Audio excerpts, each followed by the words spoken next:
All right. Well, I am about to head back. Uh, you know, just had to say some things in my mind, and that's it. So one thing I got to do also is I gotta. I told you guys about. Um, you know, I had a session with a therapist, young woman. And she was like, "I don't think we're a good fit." And I said, "Okay." You see, this is what makes it hard for me as a TI, especially one who's not religious, is that it's very difficult to find therapists who can put their religious belief aside. And again, not also that, but I've made the decision not to seek any therapy from anyone who is religious, because again, if you can't be a therapist and be religious. That's the way I look at it. Okay, because you have the ability to diagnose someone with a mental illness when you suffer from a mental illness yourself, right? When you start believing in a Jesus or whoever, or these are people in this book that don't exist, never existed, and you believe that, and I think a lot of times these people become therapists to further indoctrinate people into that belief system, or to identify those who are not right, in order to subjugate them to surveillance and all this other stuff, or to try to change their mind using psychological means. So yeah, that's why I've decided I'm not going to do that. No more seeking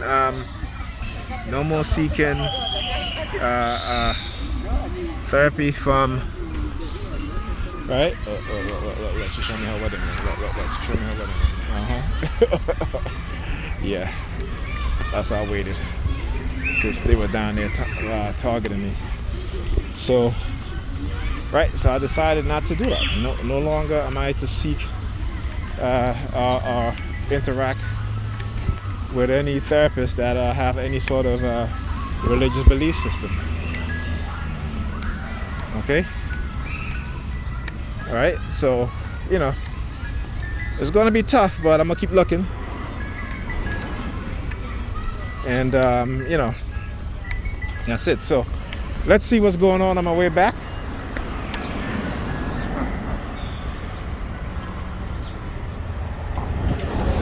Okay.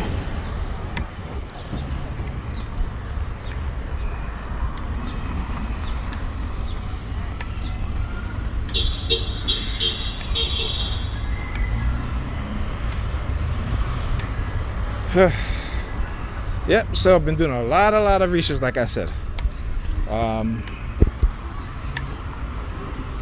One of the I gotta read that book again. It's a pretty big book. A lot of these books are pretty big, man. They are 700 pages or more, right? And so what I do sometimes, I usually go through the table of contents and just read a chapter or two, particularly if that chapter pertains to something that I really want to know about, right? And then also you have academic papers that are published in academic journals that you can request. Like I said, you may have to pay for them, but because I am in school, though not this semester, I use my school email on my school, so that way I can get access. And sometimes you got to request a paper. You let them know, hey, I'm interested in reading your paper about such and such. And so that's one way that you can get information. Look, you walking out there in the orange. Look, you gotta be that bright orange, man. Yeah, I know. So I'm walking up, and he walks in front of the car. He turns back and walk away. All right, he's still over there though, but anyway. So yeah, I'm up on this scheme. And I think one of the things that helped me in terms of identifying a lot of this stuff is the fact that I, for over about 15 years, I work in the graphic arts industry. So I understand subconsciously, not subconsciously, but consciously, the effect on colors, right? So I know color theory, but not from a psychological, well, part of it from psychological concept, right? But not to the level in which I understand it now, right? So there is a video you guys can watch, and it's called How Colors Can Affect Your Emotions, right? Again, this is the psychology of colors. That's what you got to understand. Okay, like I said, you always got to be learning. You always got to study. Don't be stagnant. You know, I was speaking to my son today, my eldest, who's going to be 20 this month. And I was talking to him. He's like, I'm so tired of learning. I said, first of all, you should never say that. You can never be too tired of learning. You know, and this is the state of people today, right? And again, this is the social engineering, because they don't want you to know the truth. They want to limit your ability to think beyond your programming, beyond the scope of what they tell you or what they show you. Okay? So that you don't question, you just obey. Right? And so this is what you see what happens when you see black people remain silent. You know, you see them driving their nice cars or what have you, and they don't want those things taken away. They don't want those things taken away because they have us totally dependent economically on them. You know? And you hear some people talk about, oh, you know, I got my own business. Okay, you got your own business, but how many of us are you employing? And what's the scope of your business? Right? If you're a black person and you develop or create a business and you're employing 50 or more people, then I say you have a business. Okay? At least a significant business. Right? Other than that, really, you're not really a business owner. You're not really a boss. You're a boss in your own mind. Because anytime you can make significant changes in other people's lives, particularly your own people, in terms of economic opportunities, employment, right? So again, this is why you have people, like I said, particularly black women too. And again, this is no shade on black women, right? But a lot of black women, a lot of people claim to be entrepreneurs.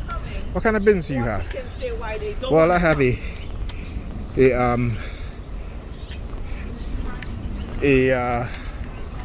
business. What's your business? Jewelry. Okay. What kind of jewelry? You know, beads and all this other stuff, which is fine. But then they over exaggerate, right? How many people you have employed? Oh, just me. One or two people, right? You know, this is the level of thinking that we have. But any one among us who have a bigger way of thinking, they will use every effort to prevent that individual. And if that individual doesn't have people around them who knows and can guide them or look out for them, yeah, you know, they're gonna fall into those traps. And that's the majority, right? Because there's not enough of us out here who really know what's going on to be with the people that need protecting, to be with the people that need the information, you know, to teach them, you know, the reality. And so they live life oblivious to the hidden organizational agenda of white supremacy, right? This is why in the communities in which black people live in, the type of business you see they own are barbershops, hair salons. Okay, a couple might own a couple of health food stores. Well, those health food stores are not providing people in the community with health food. It's just packaged supplements like vitamins and stuff like that, right? So there is no grocery store that carries, right, mostly healthy foods. Okay, meanwhile you see the Arabs and Hispanics. See, that's what, you know, then Jewish people, right? Today's Jewish people, they have their own stores, all this stuff. But yeah, I'm crazy because I see what's going on, but I'm crazy. And everybody else, every black person, they look at these things and they don't think beyond their programming, right? They don't think beyond the scope of their programming. Even those of us who are wealthy, right? Even those of us who have the money, right, to create those things, right? Why they don't do it, right? Why they don't do it? You gotta ask yourself that. Why they're not doing it? Why they're not thinking like that? Okay, and I understand sometimes, you know, they may be prevented in some way from doing those things. But shit, they can do like all these other groups do. They can go buy the building, okay? Or they can buy land, build on those land, right? And provide those type of services. But they don't. Because they cannot think beyond the parameters or the scope of their circle of awareness, right? And they have no desire to widen or go beyond that circle of programming. Okay? So yeah.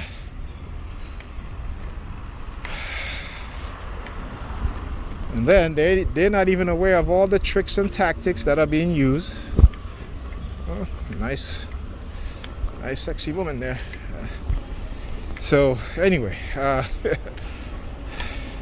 yeah, don't worry, they haven't turned me off from women yet. Anyway, so yeah, they're not able to, and so they use all tactics, all tricks. So here she comes now. Let's not tell you that one that lived next door to me. I used to see at my job every single day. Yeah, she wiping away her tears. Yeah, wipe. You could wipe, you know. How you doing? You could wipe your tears as much as you can. Okay, I'll see you when I see you. All right. So anyway, right? So yeah, I just said the thing that I'm afraid, I am not. All right. So we'll see who's crazy and who's not. All right.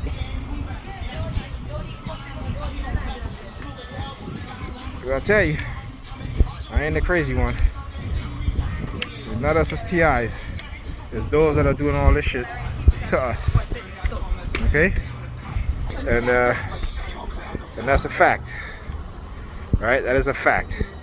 So you see how they set these things up, right? If you're a TI, or everything that has happened to you was a setup from the beginning in order to prevent you from reaching a certain level of awareness and from exposing what it is that they're doing. Okay? Yeah. So, yeah. Anyway, I'll see you guys in the next video.